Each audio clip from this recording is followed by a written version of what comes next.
are you doing? Oh, we're live. Now we're live. Hey, Andy. Hi, Helen. How are you doing? I'm good. Great. I'm good. I hear that Graham's running late, so yes, we're in charge. That's right. What should we do? Let's rip the place apart. Come on, break out the booze. No, I'm having a lovely day. I got some lovely messages in my DMs. Some people are just so nice, you know. Some people in this movement are incredibly friendly, and it's made my day. How are you doing? That's good. I'm good. I've been working, but I've been looking now and again at Twitter. So I Stand With Kathleen stock has been trending all day in the UK. Oh, she's trending. Yes. Oh, that's great. Which is amazing. I think I mean, this is really. I think this has really captured people. Academic freedom is, it should be sort of freedom above quite a lot of freedoms, but freedom to speak, freedom to learn, freedom to talk. It's incredibly important. And I also saw that a letter had been signed. It was a philosopher from Harvard had tweeted it out. A letter had been signed by loads of philosophers. And he said, this is the list of many of the best analytic philosophers in the world. Most of the UK philosophers I most admire, and folks whose names are never on any petition. I've never seen this in my field for any other cause. So I think it's, I think this is great. It's so bad. I think the University of Sussex, their statement was reasonable, but the union. That was embarrassing. It was just awful, wasn't it? It was so childish. But as a union, your first responsibility is to your members. That's right. Yeah. It's not to the students of the university, despite the fact that you should obviously take everything into account. Mm-hmm.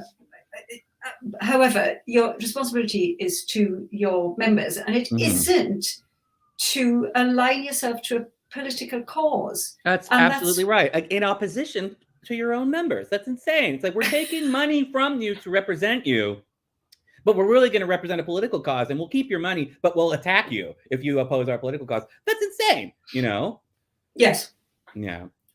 So I was very pleased to see now that there's a lot of people pushing back. It's still trending today. Yeah, it's been trending all day. That's fantastic. That's trending. I really like that it's breaking the language barrier down. I don't mean language barrier like English and French or something. I mean, like, there's a barrier that you can't talk about this because any analytical criticism of gender ideology is described as transphobic attacks, and denying the existence of trans people.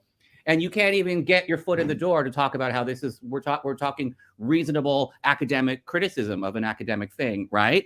That's gone now. That sort of way of thinking has finally broken down. Hey! Hey, Graham! Hey, sorry. I'm so sorry.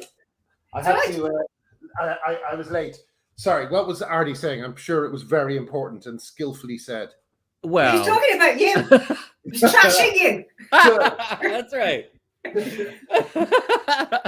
No, we were talking about how the tide turning around the Kathleen Stock situation really shows how for the longest time you couldn't even talk about being gender critical without people framing it as being transphobic. And you still see that in the American press, like Variety describing Dave Chappelle's bit as transphobic de facto, rather than as, that kind of thing's still happening across the pond. But in the UK, that's gone. Now everybody's like very clear and understanding that being critical of gender ideology is not being hateful of people. And that way of framing even the slightest bit of discussion is not holding water anywhere, it seems, anymore in the UK.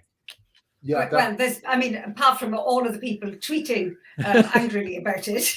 Well, they're the ones who are behind now, like. But I've been challenging people. I've seen so many people saying, she's causing actual harm to the students. And I said, well, can you explain? So yesterday I asked him, well, could he explain? And he tweeted out some highlighted pages from a women's declaration that's nothing to do with Kathleen Stock at all. And a lot of people sort of said, this is just highlighted pages. It's just pages with some yellow pen on. This is going to be a good moment because, as we all know, these people have been able to spread lies. I just saw an extraordinary letter by an MP. Let me see if I can remember her name. Did you see it? I did. Extraordinary about the LGBT Alliance. Yes, it's her name is Taiwo Owatemi, Labour MP, and it is just full of lies about the LGBT Alliance. So I do think that there's a time is coming where these people are going to have to actually answer on screen to these things that they're saying. So I look forward to her getting on TV with the LGBT Alliance, because they can no longer pretend that the LGBT Alliance are a hate group. You know, I mean, this letter, disgusting letter, is the best that she had in it was they're a charity which about 50 LGBT organizations are critical of, and you're like, it doesn't matter.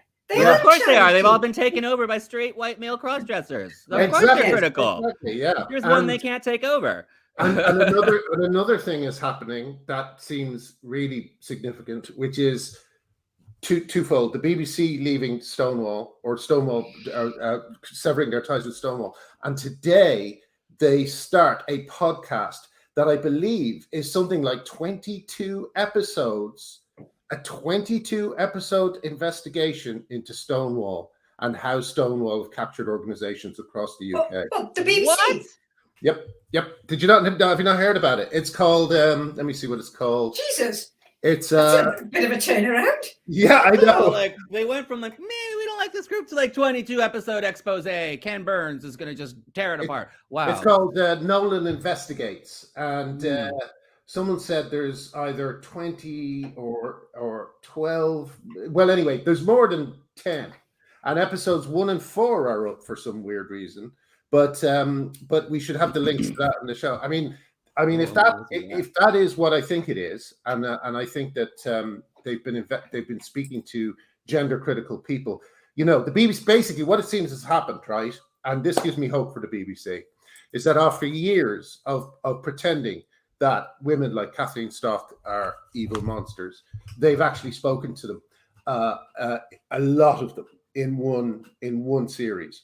So you're going to hear, if with any luck, I mean, God, you know, I've been disappointed so many times in this, but with any luck, you're going to hear the British public are going to hear the gender critical position, and they're all going to say the same thing, which is, that's my position. That's what I think. You know, and you know, it's so I don't know. So hopefully the BBC can be saved. Jen, can you turn off your camera so I can bring you in? Is that possible? Let's see. I'm just going to explain a little thing. Yeah, here we go. Okay, I'm going to just say hello, everyone. This is Jen, our producer. Hey, Jen. Hello. Jen, if you think we're a trio, you're wrong. We're a quartet, and Jen is behind the scenes, and she's as much a part of this as us in front of the camera. So huge welcome to Jen. Thank you, Jen. Jen has been, not only does Jen do that, but Jen and Artie work together to make sure that everything we say is annotated in the notes below the YouTube videos. It has been, you've been absolutely brilliant at that, you two. And I don't get any credit for that. That's just Jen, honestly. But thank you. That's sweet of you. Well, I'm Jen's tireless work. It's so great to just come back to them and to see all the links and to know what it's about, what the episode is about. It's so useful for me, and I'm sure for everyone else. But listen, because recently there's been some kerfuffles with people in the chat during Rosie Duffield, for instance. We got a lot of trolls who were just coming in. We have brought Jen in to take care of moderating the comments. So there's no, like, you know, we'll take discussion, we'll take, you know, anything you want, but we won't take anyone calling us bigots, or we won't take personal beefs being done in public where none of us can answer to it. So that's what I just wanted to say. Jen is our new moderator. Welcome, Jen. And you know, don't be too harsh on them. They're a good bunch, really. Jen, anything you want to say before we get rid of you? No, but one day I will show my face, but just not today. No. Okay. Well, you know, it's still not safe for people to show their faces and this stuff. But yes, I believe that day is coming soon when you will be able to. So thanks, Jen. I'll remove you and see you later. And you'll Cheers, know Jen. Jen in the comments. She's the Mess We're In podcast. So Yes. when you see her in the comments, that's Jen. Yeah, exactly. All right. Bye, Jen. Bye. Okay. I had to get a bye before we go. Yeah. So yeah. So did you see? I saw today somebody had picked up, and I was pleased to see Julie Binder retweeting it. That somebody had found a tweet from Jolly and Morn from 2019. Oh yeah. December the 10th, 2019, saying that Kathleen Stock is, in my experience, a careful and responsible participant in a difficult but important discussion. Policy development will be weaker if voices like Kathleen's are excluded. So it's really interesting to see this. I think this should absolutely trend as well. To see that if he feels the need to disavow it, or if people have a go at him over it. Oh yeah, no, that should be interesting. And also, but you know, something like that. When did he tweet it? Did you say? 2019. 2019. Okay, so that was quite early on. That was when things hadn't really. 2 years ago. Yeah, 2 years ago. No, Yeah, 2 years ago, right? 3 years No, ago. it's 19, 20, 21. I'm going mad. Okay, 19, 20, 21. Yeah, you're right. Well, anyway. But listen. Wait, what? It was 2019? That's 2 years ago. Okay. All right. Well, look, it was a while ago. But, and yeah, I don't know how to feel about that, because I thought he just tweeted it. And I thought if he just tweeted it, I would have been easily able to say, this is what happens when people like you know, call women bigots for 2 or 3 years. But if he did it at the start, I don't know what to think. So I don't know. I'm not impressed either way. Well, no, it's not. He's not been an impressive voice, has he? Yeah. No, he is. I think when the history of this is written, he will be down as one of the great villains of this, especially for what he's done regarding children. He will be remembered not fondly by history, I think. Right, so we've got a few minutes before Lisa turns up. We obviously have, I may not have said it, but we have Lisa Townsend coming on today, who I'm really looking forward to speaking to, especially since I had my third visit from the police recently, and I would like to ask her if there's anything she can do to stop that from happening.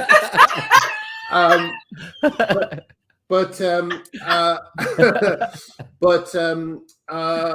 yes, so what's been happening? There's been a few things going on. There's a big story bubbling under that I think is going to be as big as the wee spa, perhaps even bigger. It's the Loudoun County man who was thrown out, arrested at a parent meeting. Loudoun County. You did a video about this, Graham, right? Yeah, but here's what's happened, right? And the only publication I think that's reporting on this at the moment is the Daily Wire. So it's going to be ignored for as long as they can, but they won't be able to ignore it forever, because the reason that a parent was thrown out of the Loudoun County meeting was because his daughter had been raped in the girls' toilets by a boy in a skirt. Oh my God! In school? In a high school? Yeah. And what's more, the Loudoun County board, it appears to have been covered up, and wow. the boy was they introduced the proposals for self-ID after the attack happened. What's more is that the boy attacked a second child. Oh my God! Yeah. So he didn't even get expelled from school. They were just like, not only I'm not sure if it was in the same school or it was somewhere else, but he was the boy was transferred. So Genevieve says, Genevieve, if you have any more information on that, I have a piece written by Nutmeg that's coming out today about it, but it will blow you away, and it makes the wee spa look like a unbelievable, and they just covered it up. Appalling. Yeah. Wow. I think some of those people might go to jail. Some of those people on that school board. Do you remember a few weeks ago the right-wing commentator, what's his name, Matt Walsh? Is it? He appeared as a parent at the meeting. I basically called them all child abusers, and my God, has he been vindicated by this story? You know, look, this is what happened. Jesus. Extraordinary. Oh my God. Oh my Absolutely. God. That's incredible, man. Yeah, yeah. So expect to hear more from that. And again, I would ask, if this isn't true, if this is not true, and it's just a right-wing propaganda campaign, let's see a piece in The Guardian disproving it. That's you right. know? Because they won't. They'll just ignore it. They'll pretend it's not happening. And once more, they will be participating. They will be complicit in what's happening to young women at the moment. And shame on them. Kath Viner. Why isn't Kath Viner? I pointed out the other day, right? Kath Viner, as editor of The Guardian, or Guardian of The Guardian, she 3 times, sort of Jesus type thing, denied the wee spa happened. And they denied it once after they themselves reported that it had actually happened. How can an editor keep her job after that display of incompetence and dishonesty? You know, like the Judith Butler piece happened, and they put in the interview with her that it was a hoax. And that was after they had revealed that it wasn't a hoax. And then they quickly removed the information from the Judith Butler piece. Why is Kath Viner still in her job at The Guardian?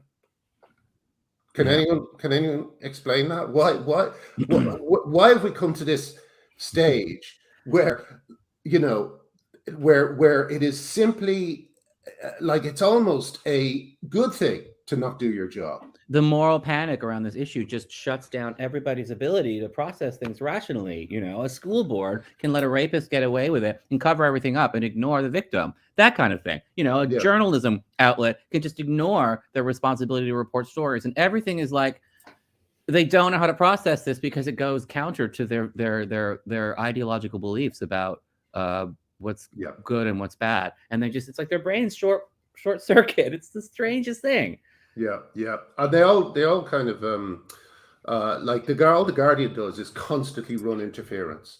Like, for instance, the Dave Chappelle special is a really important examination, a painful one, but an important one, of the disparity between how white gay people are treated and how black people are treated. Yeah. The big moment in that piece was when he points out that Lil Baby, was that his name, or The Baby? No, Dababy. Dababy. Sorry, excuse me. Sorry, Mridul. I'm we will be issuing a correction in the comments later. The baby is Dababy. Dababy. I believe it's the name of a rap artist. Mridul. But he points out that Dababy killed a black man in a where was it? That shop, that big shop that they have in America. What's it called? You know, because Walmart. Killed a black man in Walmart, and it didn't harm his career one bit. But he hurt a white gay guy's feelings, and he had to apologize. It's crazy. It's totally crazy. Yeah. I mean, that's an important point, and it shows where the power lies in this situation. And he's absolutely right to make it. So what did The Guardian do? Do they give a fair review? No. He gets 2 out of 5 as always. They get another comedian who is a woman of color to criticize him for being anti-trans, you know, and that's their response. They think, we can't get a white comedian to do it. We have to get a black female comedian to do it. That'll sort of that. It's pure disinformation. Hey, by the way, I'm late and I have talked like 45% of the time, or 70% of the time. I'm so sorry. I just had to get a lot of. And now Lisa is here. Lisa's here. Excellent. So we're going to bring in Lisa. Totally. And we'll just do that straight away. Lisa, hello. Thank you so much for joining us. Hello, Lisa. Hello. It's really nice to meet you. Gosh, I mean, you know, I'm quite surprised. First Rosie Duffield, and now you. It's like, don't you know how? 2 blondes the price of 1. Don't you? But don't you realize that I'm the most evil man in the world? And Well, do you not realize that I'm the most bigoted, awful woman in the world? Maybe we're good company. Yeah. Well, you know, it's such a surprising thing for someone who's in the police force to come out so clearly on the side of reality and women's rights, and to call out some of the nonsense that's being spread around. I saw the report by Surrey Pride, who went to meet you, and they said in it that they stood up to you. So you know, as if you're like, I don't know, like the Hulk or something. Yeah, yeah. I'm all of 5'6". Yeah, and they sat down to me, certainly, but and also they reported it that your bigoted views cannot hold. And I read it. I read what you said, and it was just standard reality based stuff. You know, I mean, how was that meeting? Was it awkward? Yeah, I think the first thing to say, and one of the reasons that it makes it possible for me to speak up, is I'm not sort of within the police force. Of course, I'm an elected official. I'm elected by the public across Surrey, and so I am part of, if you like, the policing family. Although a couple of them have done their best to disown me in recent months. But it does allow me to speak up. Ultimately, like Rosie, I'm a politician, and so I'm elected, and my duty to my constituents is to speak up. That's exactly what I've been elected to do. So that makes it slightly easier. What terrifies me actually is the fact that there are people within the police force who have trained, you know, as officers from a relatively young age and done all that, and they can't speak up. I think that is quite worrying, and I've heard from those people. I should say, in the interest of balance, I've also heard from officers within the force who don't agree with me, of course. I've heard from more that agree with me than don't, but of course I would.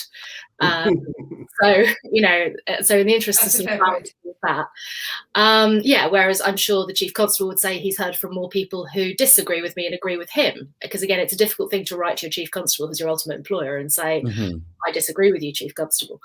But in terms of that particular meeting, it was really interesting because they'd requested to meet me. I discovered sort of later. They requested a meeting before I'd even started in the role. And once I knew about it, I said, yes, of course, very happy to meet with anybody on any issue. Quite frankly, that's my job. I'm elected. And there are various reasons. I am sure they have some very good reasons for this, but for whatever reason, the meeting was all set up and they just didn't turn up. Oh my goodness. And then we went through we've been going through the consultation process for my police and crime plan, which is a statutory duty, something I'm required to do. And again, I think certainly over 25 meetings, it's close to 30 meetings have taken place on that particular plan, whether it's with local councillors or schools or faith groups or you name it, the police force themselves. And there was an LGBT meeting and there were various different meetings. And again, Surrey Pride didn't turn up to that, despite the fact they were invited. So when the interview that the fabulous Joe Bartosh came out in the Mail on Sunday, they were immediately in touch to say, this is terrible and we demand a meeting. Okay. They went to the office to demand a meeting. They demanded a meeting, I think, in a local paper. And I thought, well, yeah. A performative meeting. Yeah, it's a performative meeting. Yeah. So I said, yes, of course, let's third time lucky, let's get them in. And a time was set up, and it wasn't quite as early as they'd have liked it to be, but you know, I'm kind of busy. And they came in and we had a discussion, and it was robust. And I did, you know, some of what I've read in that piece that they wrote, I recognise. Other bits, I'll be honest, I don't recognise. But they're right. It was robust. They accused me of committing a hate crime. I explained why I hadn't. They said, "Well, you must change your views." I said, "Well, no. I'm a 41-year-old woman. I know my views. Thank you very much." They tried to catch me out with a couple of. I guess catch me out is fair, but they tried to sort of. I think they tried to make the meeting more combative, actually, than it needed to be, and just sort of say, well, you hate trans people. No, of course I don't hate trans people. What kind of monster do you think would hate trans people?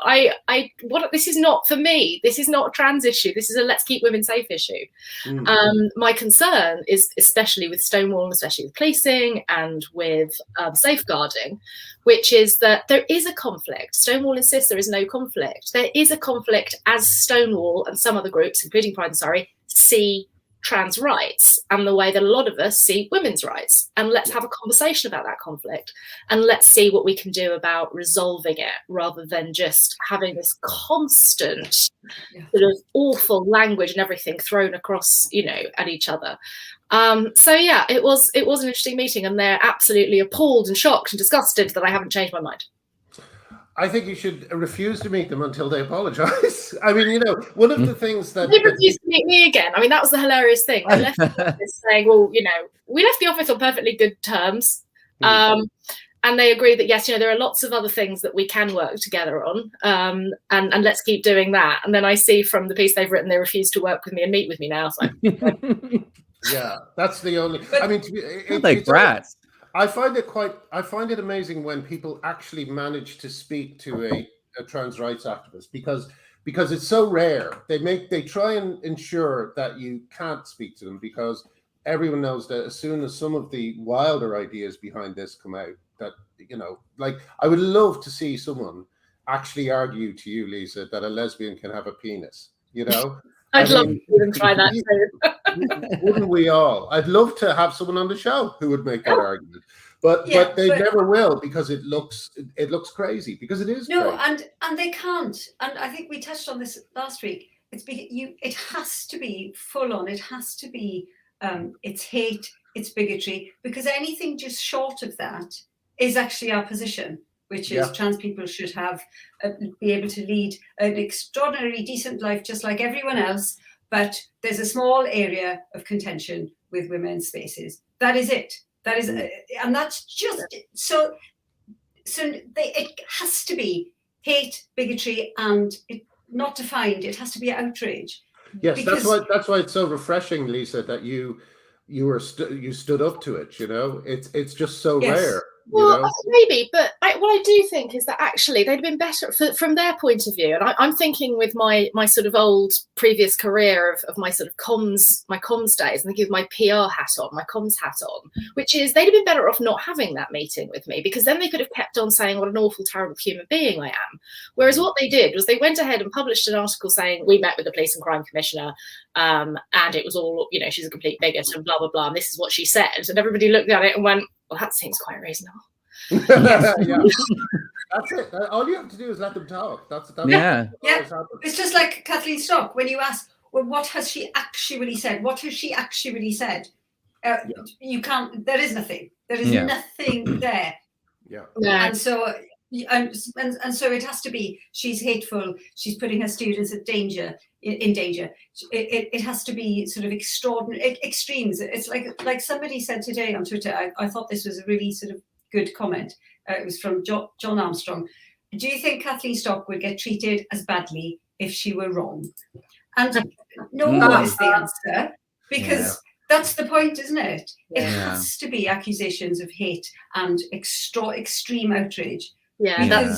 Now, can I just ask, Lisa, for the sake of people who aren't in the United Kingdom, can you tell us what your views are that are so contentious and so despised?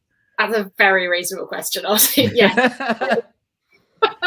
My views, the views that I hold are views I've held for a long time, but I was elected Police and Crime Commissioner in Surrey in May this year. So basically I have, most people won't know what their Police and Crime Commissioner is, who they are, whether they're in the UK or not, quite frankly.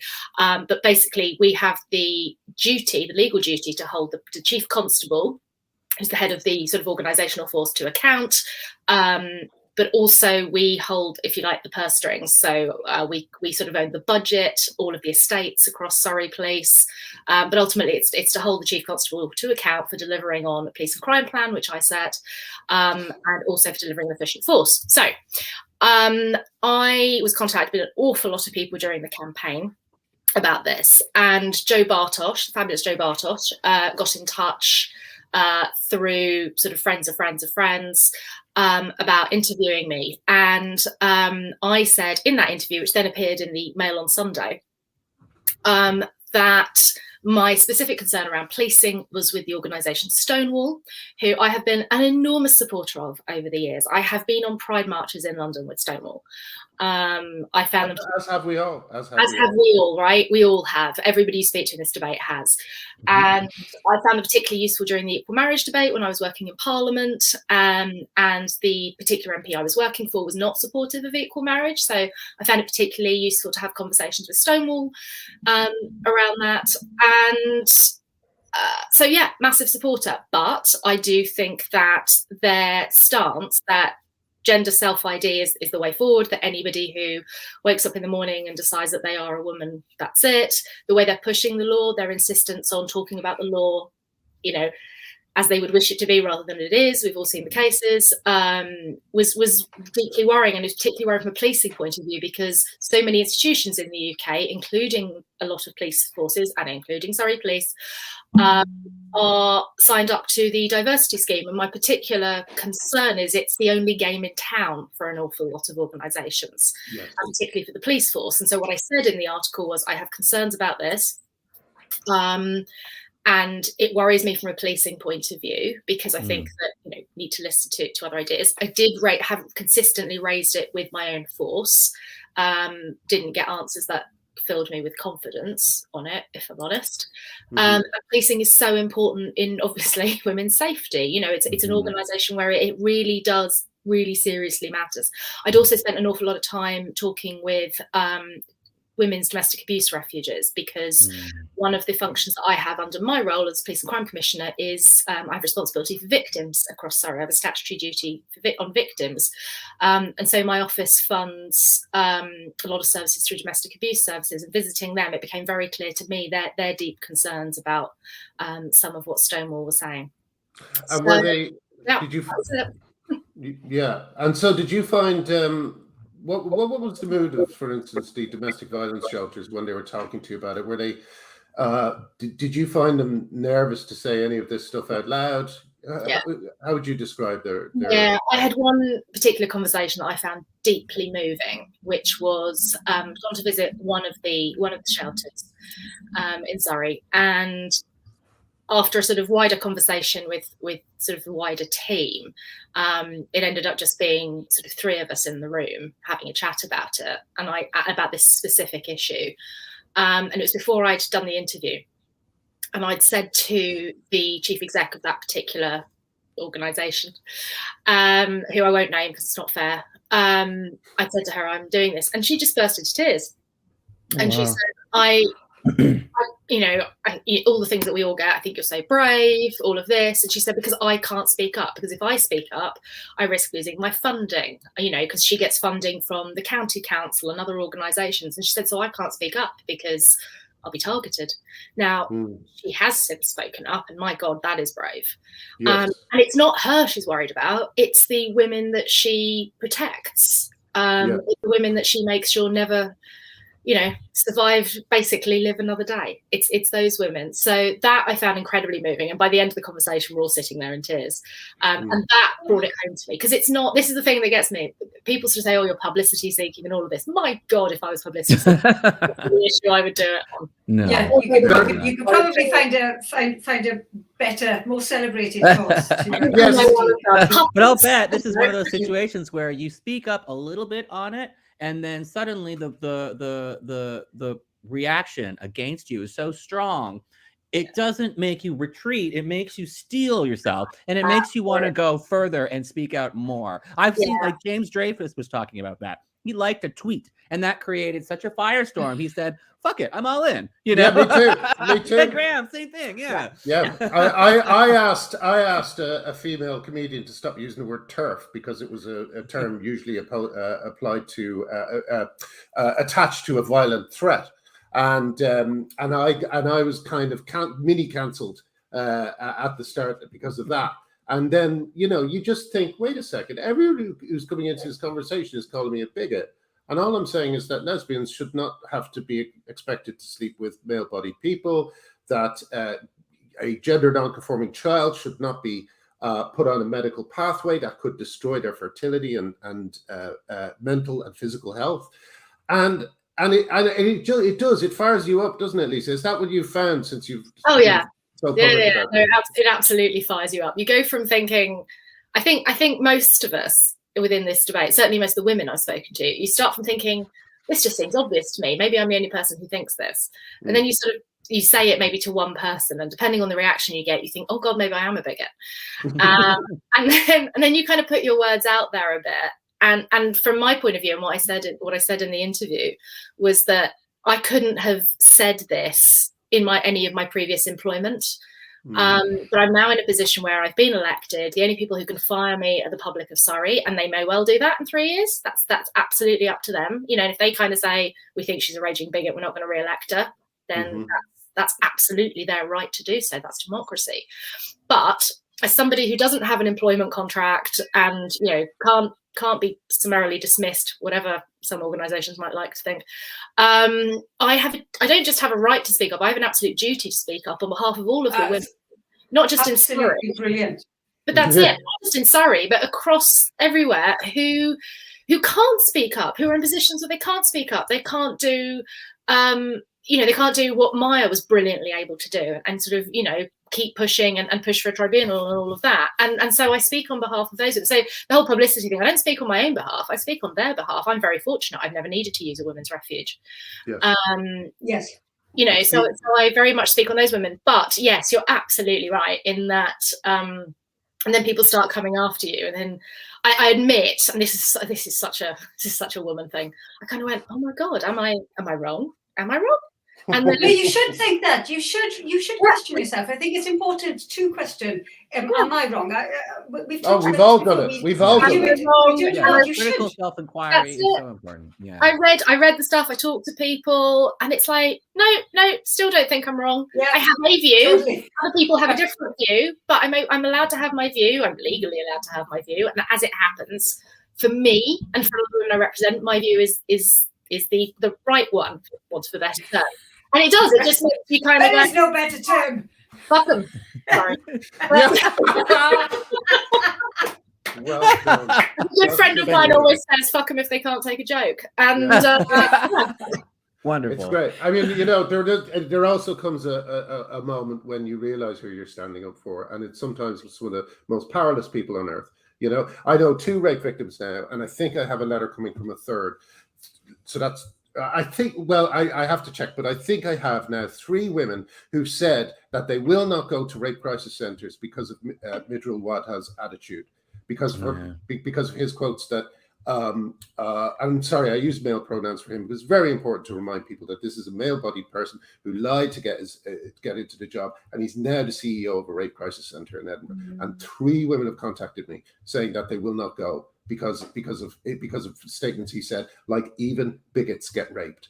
Absolutely unforgivable. This is somebody who doesn't know anything clearly about what is needed in a rape crisis center. What's needed? What kind of expertise is needed? This is just an opportunist. But yes. To your, we're going to have to start having underground networks again for things. There's already underground networks for lesbians. Lesbians cannot congregate in any social environment, online or offline, without being harangued by males who are very, very sexually aroused at the thought of being lesbians and are very entitled about it, you know. And there's already an underground network for that. There's already the guardedness. I mean, look at that wonderful app, Giggle, the only app for females only. They have to use artificial intelligence technology to scan your face to make sure that you're biologically male, like female, that you're not biologically male. Yeah, it's horrifying. I mean, just having to do it was like, I get why you're doing it. I hate that you have to do it. Yeah. Exactly. It's just. Can I ask? Have you had from the electorate, not from any sort of officers within the police force, have you had any people from your electorate sort of writing to you saying they agree or disagree with your views? Yes. Yeah. Do you know what? I have the most fantastic team in my office who are all incredibly professional, apolitical, you know, paid to not take a view in that way on things. And they have been phenomenal. I think I nearly broke my comms manager in the days after it, because the volume of emails, post, letters. My office, I'm at home today, but my office is full. If I get any more cards, I have no room to put them up. Wow, brilliant. But thank you, Kat. Yeah, generally people flowers. never send thanks. They always they contact you when they're mad about something. Yeah. They don't contact you when they're happy about something. So the fact that you're getting a flood of people contacting you because they're happy about something, this is an exceptional, extraordinary. That's amazing. Isn't it? That's amazing. So most of what you get is thanks. Well, actually, we had to do a full-on analysis of it. We're required to do an analysis because the police and crime panel, who sort of look at the work that I do, monitor the work that I do, received complaints about me, and the complaints we got about me into my office, we had to forward to them within 5 working days. So that was all done, but that required us to do an analysis of the stuff. Now, it didn't include all of the messages I've had on Twitter, all the messages I've had to my private email, which was I mean, my Twitter notifications went mad with women saying thank you. But we've had to, and so we've just supplied them with all of that. And so I can absolutely say, you know, because we've had to give it to them legally, it's 10% anti, 90% in favour of what I said. Oh, That's amazing. That's amazing. Yeah. That was a shock to me. It was a shock to me. Yeah. I've been in politics for 20 years. I spent 10 years working in the House of Commons for MPs. I know full well people only write when they're unhappy. Yeah. And I always said to my team, whatever happens, you know, following this thing, the thing to remember is it's not about volume. Because I remember... Except in this case. Well, yeah, I remember various points in Parliament where people only write to you. Equal marriage. People only wrote to tell us that they thought it was a terrible thing and it was unnatural, it was unchristian, and, you know, it ruined their marriage, although I never figured out. People almost never wrote to support it. So, and of course, the vast majority of the public, of course, were incredibly supportive of equal marriage. So I was very conscious of that. So I was absolutely floored. I mean, there's huge, gorgeous bunch of flowers in suffragette colours arrived a couple of days after the interview, and I thought, and I just thought, my God, people get it. This is amazing. I actually think that it's worth saying that again. 90% thanks, 10% against.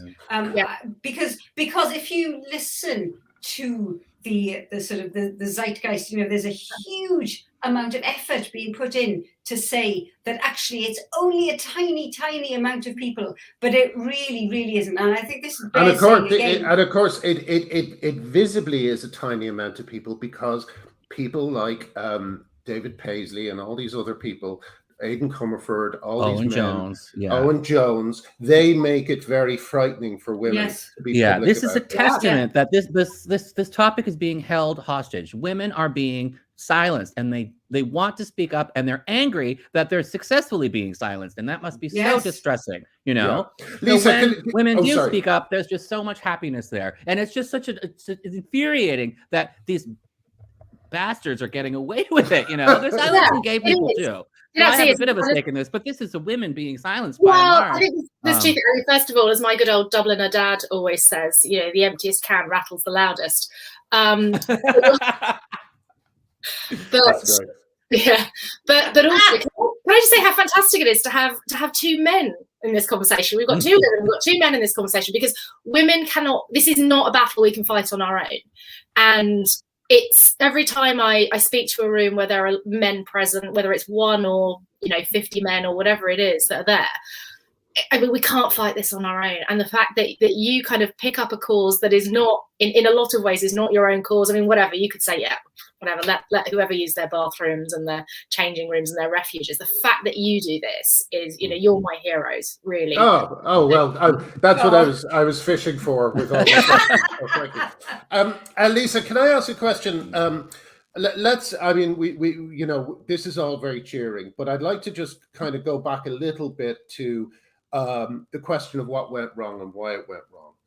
Why was the police so, as a force, as an institution, so susceptible to the snake oil that Stonewall were selling? Yeah, I think there's a number of things. I think the first one is that they were so conscious and so desperate to correct the many, many wrongs of the past. You know, policing is a fabulous organisation. It just is. I mean, they are, you know, just the most brilliant men and women out there keeping us safe every day. Surrey Force in particular, I have nothing but praise for them. But there was absolutely a culture of not even not accepting gay people. There was a horrendous culture there. We've seen the homophobia, the racism, the misogyny that comes with policing in the past. And I think there was a very, very serious determination and effort to turn that around. But I think in doing that, some forces and some individuals within some forces have overcorrected. Yes. And I think that's the main reason as I see it. There is this sort of desperate thing to kind of go, oh my God, that was awful. And if you're in a position of leadership within a police force, there's a very, very good chance that you were around when a lot of that was happening. And you may have witnessed it, and you may feel, I don't know, partly to blame by your silence, whatever it was. And so we're in a very different place, thank God, policing now. But there is this need in some forces and some individuals in some forces to sort of go that bit further to show how far we've come. And the problem is going that bit further doesn't actually advance the rights of the people who need, it advancing. It damages women. It damages women's rights. And in a lot of cases, I genuinely believe it's damaging the trans community. Absolutely, yeah. And that's the real thing. We're in a position now where you've got some trans people who've said to me when they've contacted me on Twitter and others, not in my name. Yes, yes. And certainly lesbian and gay people, not in my name. I'm a group of trans women, and I think mainly transsexuals, because another big conversation that we really need to have is how the word trans has become completely meaningless. But they were mainly a middle-class non-binary university student isn't the same thing as a middle-aged transsexual who underwent sexual reassignment surgery 25 years ago. Had a rough time, right? Had a really rough time doing that. Medically, psychologically. And one of the things we constantly point out is that because of people like Owen Hurcomb, the mayor of Bangor, who is non-binary, in other words, a white straight guy, they're confusing the issue, making it very hard to talk about, and the real transsexuals are not going to get the care that they deserve to get, because it is if you have dysphoria, it's an extremely debilitating. Yeah, well, absolutely, because you can see, like, I was talking to somebody the other day, and I know, because I feel it myself. There used to be a thought of, well, compromise. Maybe it's okay if somebody has had an operation. Maybe it's okay that they access female spaces. But honestly, it's getting so intense that now I think for me it's just it's just that's it. You get hardened. Yes. May I say, Helen and Lisa, I think and Artie, one of the problems at the moment is that we're in the middle of a war. This is a war. This is, like, for me, I sometimes call it the second World War for the suffragette movement. The first was to win rights. The second is to retain those rights. And if women lose the rights that they won the first time around, my God, will they be hard to claw back? So for me, I think during this current state of war, I can't observe pronouns. I have to be hardline on certain issues. I still have many trans friends whose friendship I really value, like Seven Hex and Debbie Hayden and many more. But at this particular moment, we have to say a line has not just been crossed; it has been trampled, and we need to get things back to respect and not calling each other bigots. I just had to block, we just had to block someone there who called us all a bunch of transphobes before we can even discuss who's allowed into whose spaces, Yeah. So it's such a charged time right now to have any discussion around this, and there could be a backlash against people who are suffering from gender dysphoria, whether they identify as trans or not. And this is already harming people with gender dysphoria, because many people might be able to get treatment for their gender dysphoria without the medicalization and without the whole adopting a transgender identity, which can be very, very difficult.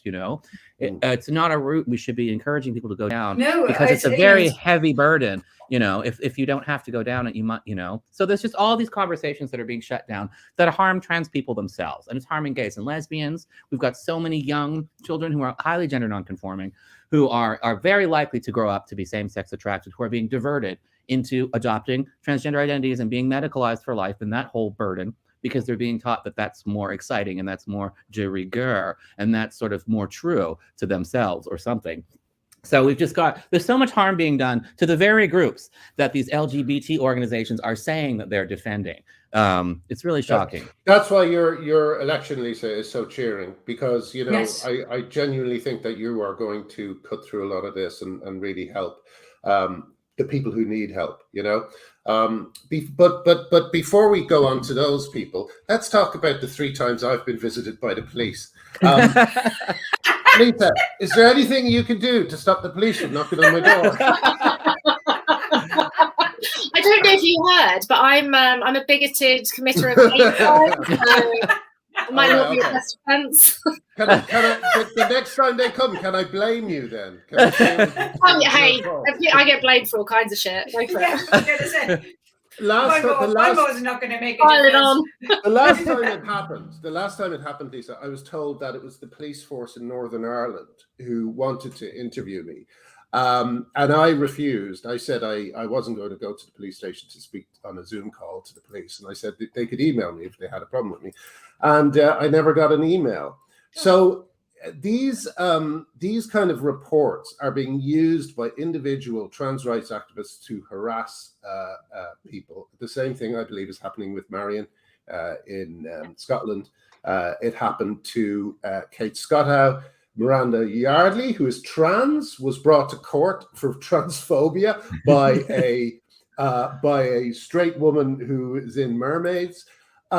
What could be? Is there any kind of? Would you say there's any? I know there's no urgency, but is there even any will to stop trans rights activists from using the police in this way? It's really difficult, isn't it? So yeah, I've been reported a couple of times for hate crime. And haven't even been noticed. Yeah, to my own police force. And that's handy though. That is handy. I like that. Because you don't have to go anywhere. You can just be in work. Exactly. It's like nobody called me. Nobody. I mean, I know that I have because I've been told, but like nobody's knocked on my door. It's like, guys, I'm here. Come on. Yes. Yeah. At least a nice little pair of handcuffs. Something. Nothing. No. But in all seriousness, one of the reasons that my marriage broke down was because the police came to the door, and it really frightened my wife. My wife was very upset by it, and I know that was the intention. So I didn't feel any upset because I just thought, I know what these people are like. They're psychopaths, and they're just using the police as a tool. But my wife couldn't see that. She just thought we're in trouble, and it really, really frightened her. So I hope that there is some urgency in having a look. Yeah, I think it is I think it's a really important. I think one of the issues, I've just come back today from a policing conference up in Gloucestershire, and somebody said something that I've heard before but reminded me, which is one of the greatest advantages of British policing is that we're 43 separate forces, and one of the greatest disadvantages of British policing is that we're 43 separate forces. Yes. And different forces will take a different operational view, and will take a different operational lead and stance on things. And certainly from a Surrey point of view, I've been told by somebody very senior in the hate crimes unit that what I did was absolutely not a hate crime, but it will be recorded as a non-crime hate incident. Now, I've got pretty big shoulders and I can take that and no one can fire me. But if I was in my previous job, my God, that would have absolutely terrified me. Mm-hmm. And I think one of the things that we've got to do is and the Home Office has to do, is to issue guidance to forces, being absolutely clear about because there does have to be some consistency in this. There's some things in policing where it's great that forces can take a different view and can police for their local community in the way their local community needs to be policed. However, I think this has become an issue that now needs national attention from the Home Office, and there does have to be some very, very clear guidance rules, call it what you will, that says these are the things that are worth police time, these are the things that aren't, and we shouldn't be scaring our citizens speaking up, because this is That's England. right. Most people are law-abiding citizens who in their private lives will never or rarely ever interact with the police force.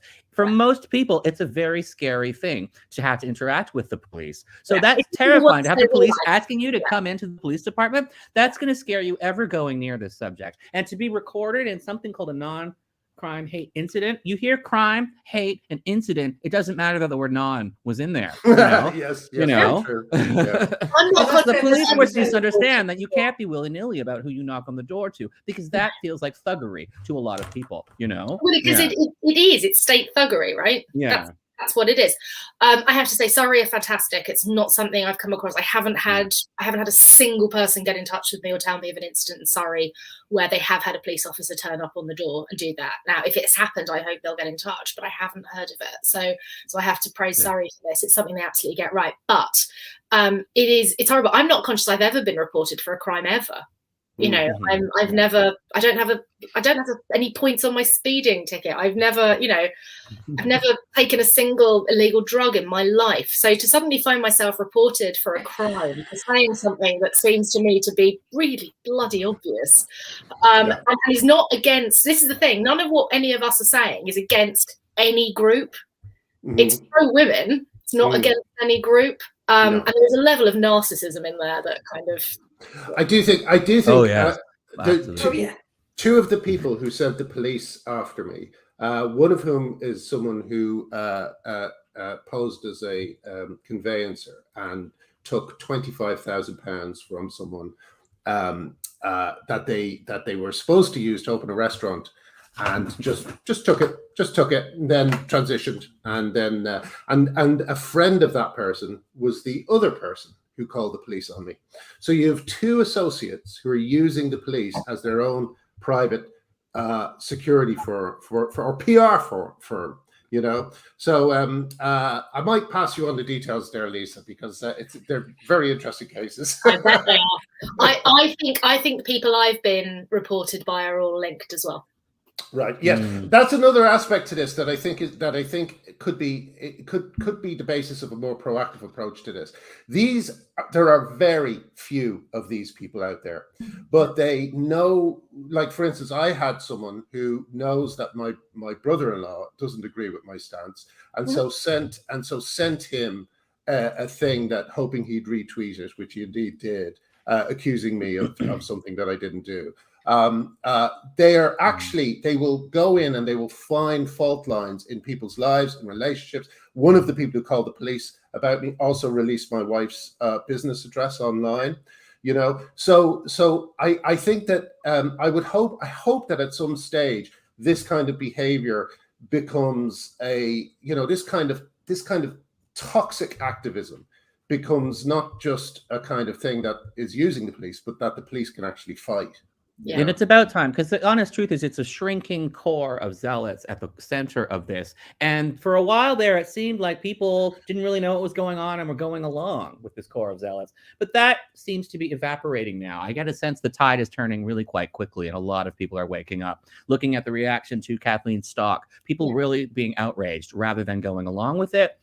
So that shrinking core of zealots, the more people stand up confidently and firmly to them, the more the bystanders realize that it's just a shrinking core of zealots, and the confusion rests. That's exactly it, because these views that they hold will not survive sunlight. That's right. Yeah. Yes. And we just all But they won't survive sunlight only as if there are women like you who stand firm and say, no, I'm not going to act unsure. Absolutely, I'm not going to waver, So it's just so great. I've been so impressed by your forthrightness and outspokenness and willingness to actually say exactly what you believe, which of course is completely reasonable, but it's to just actually so say rare it now. out loud. But the fact it's that so refreshing. 90% of positivity, it's really, really sort of cheered me. And I see people in the comments being so happy about this, because that's a huge number. It's huge. It just shows how many people really, really do care and really do believe that this is right. They're the people who keep me going, right? All of those letters and those emails and those random little DMs I get in the middle of the night from somebody in Brazil are the people who keep us all going, I think. And that's what's so important. I mean, it's really interesting. It never occurred to me to do anything different. I think that's the thing. I think I have a combination of my dad's sort of Dublin bloody mindedness, which Graham may appreciate, and my mum's sort of Finnish stoicism of just, well, I only said what I thought, and I'll. Yeah, well, you know, I mean, I don't see what the alternative is. I genuinely don't. There's no other way I know how to be about it. So it's not bravery. It's not sticking to a stance. It's just, this is what I think. I've been elected to represent all of these people, and that's my job. It's literally. And I'm glad that you are. Well, Lisa, we're still kind of planning it, and it could be a big old failure, but I'm hoping it won't be. But we want to have a day. We want to lead up to a day where people can put their names on their Twitter accounts, be upfront, and say, I think that we at least need to talk about this subject, and I will not be frightened from doing so. It's going to be, I think, December. I can't remember the date of J.K. Rowling's tweet, but it's the same day of J.K. Rowling's tweet about Maya. We're going to lead up to that day. So I hope that you will, that we can get in touch with you about that day and perhaps get your involvement, because you're a brilliant symbol of what it's all about. So. So Lisa, we better go. It's we've hit the hour, but please do come back on sometime. Yes, absolutely. We've enjoyed God having bless you you so much. You know, much. I know you're not actually in the police force, but I feel a little bit safer. So thank you. Yes. Yes. Thank you so much, Lisa. Thank you. Thanks. Is there anything to say before we sign off? Anything you'd like to alert people to? No? Okay. No, well, if you thank you to everyone who's got in touch. It's what keeps me going. Great. All right. Goodbye, Lisa. Thank you so Thanks, much. everyone. Lisa. Bye. See you soon. Bye. Holy shit. That's wonderful. Oh my God. What an amazing woman. Oh my God. How amazing. So and that frank. statistic of 90% positive responses, I think, is huge. That's such so need to publicize this. Here's something as well. BBC, Channel 4 ITV, get Lisa Townsend on with someone who disagrees with her. You know, I know you won't speak to any of us, but speak to her and get and have her. You know, I always say this would all be over if one person makes the mistake of saying some men are women in front of a woman like Lisa. You know, so anyway, that was great. Absolutely superb. Brilliant. What a great episode.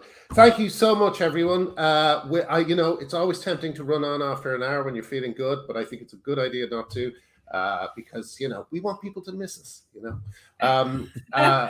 Thank you. Please share that one as much as you can, and like and subscribe and let people know about it. I thought it was a stunning interview. Thanks again to Jen. Sorry for turning up for not all of the show and then talking more than everybody. We'll have an extra mess to make up for it. Okay. All right. See you guys. All right. Bye.